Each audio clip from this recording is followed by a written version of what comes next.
Welcome to Canadian Highlights with Massabesic Gold and Silver. This week I'm going to be highlighting the 1908 and 1909 Canadian large cents, so I hope you stick around for that.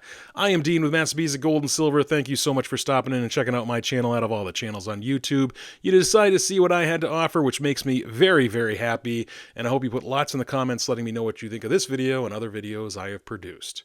So, for those of you who don't know who this gentleman is here, this is King Edward VII. He was the British monarch in the I should say the beginning of the 20th century, really not until 1902 at the death of his mother, Queen Victoria. Queen Victoria is well known. She was one of the longest reigning queens of England until Elizabeth II. So I'll just run it through here. So Queen Victoria, son Edward VII, his son King George V, his grandson, King George VI, and then his great-granddaughter was Queen Elizabeth II, and of course his great-great-grandson is the current king, King Charles III. So this is just really a wonderful history, a wonderful connection. King Edward VII was, I wouldn't say an amazing king, but he definitely started out the 20th century. And these are just some beautiful, beautiful coins. And I wanted to talk a little bit about not only the beauty of these coins, but also a little bit about the history of them. You can see here this has a really, really nice wood grain toning to it. One of my favorites. This coin is one of my favorites. On the reverse here, we have the Victorian small leaves. That reverse design was absolutely carried over from the Victorian cents of the 1800s.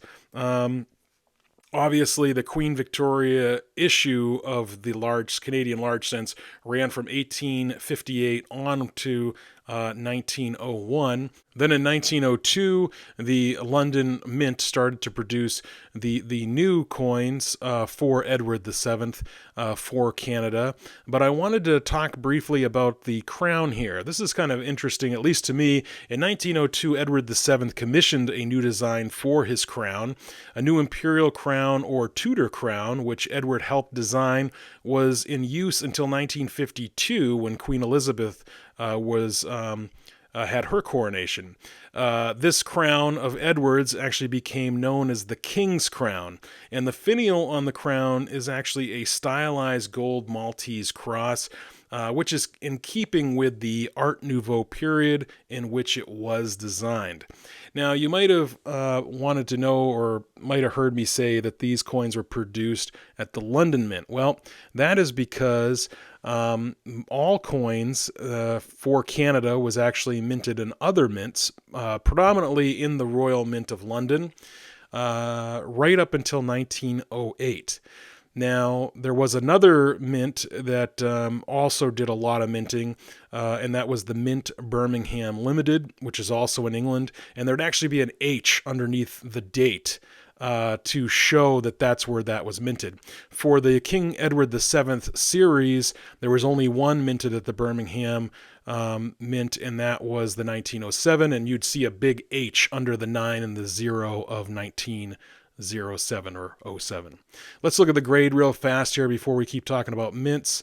This, of course, is a beautiful coin. This is a Mint State 63 brown, just a little too dark. That's why it's labeled brown.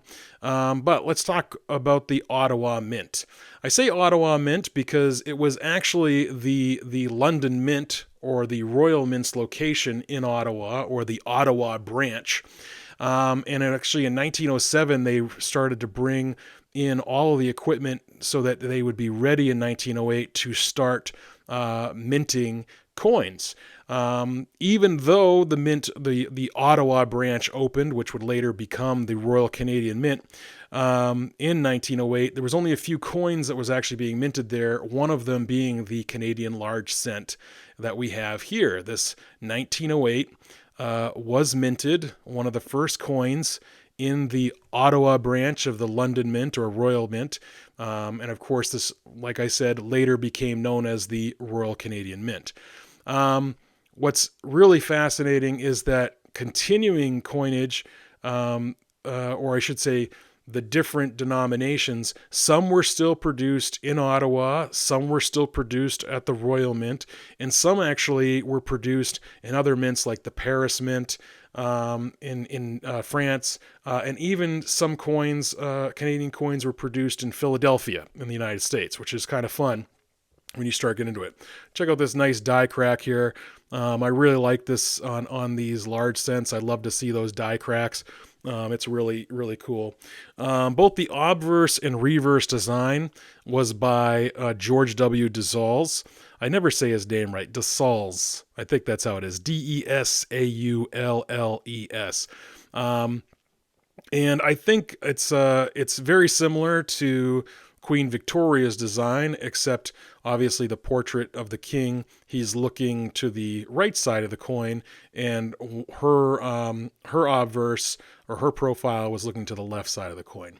You'll notice too that there is a metal alignment, not a coin alignment on these coins, which most Canadian coins, if not all, have metal alignments. And if you do find Canadian coins that don't have metal alignments, hold on to those, because those are pretty few and far between, and they're usually worth a pretty penny, pun intended. This is just one of my favorite coins. The history alone being the first coin, or I should say one of the first coins minted at the Ottawa Mint. And it just really is beautiful. I really like the look of this coin. I almost like my large cents this nice chocolate brown. I do like them with a little red here, we can see, but when they get into this nice chocolate brown look with the luster, just really beautiful. And then, of course, the other coin with the toning is beautiful as well. Taking another look here at this die crack. Die cracks, just, over time, as the pressure on these dies, they tended to crack, and then they ended up on the coins. So this is a nice Mint State 65 brown, truly, truly beautiful coin.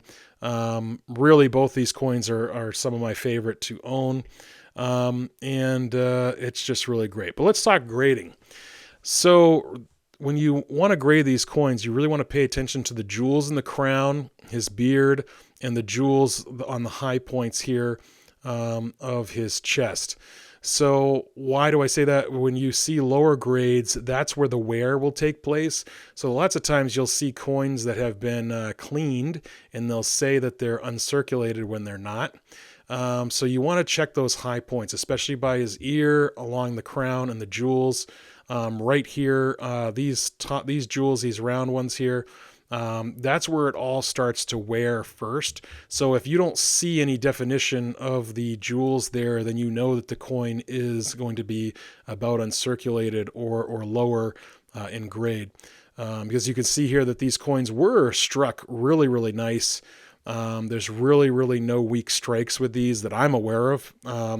And it's just really beautiful coins, especially the wood grain toned. Just my favorite, that 1909 is just one of my favorites. So I hope you enjoyed today's video. I'm going to continue to make some Canadian highlights. And of course, folks, until we meet again, stay safe and continue to enjoy.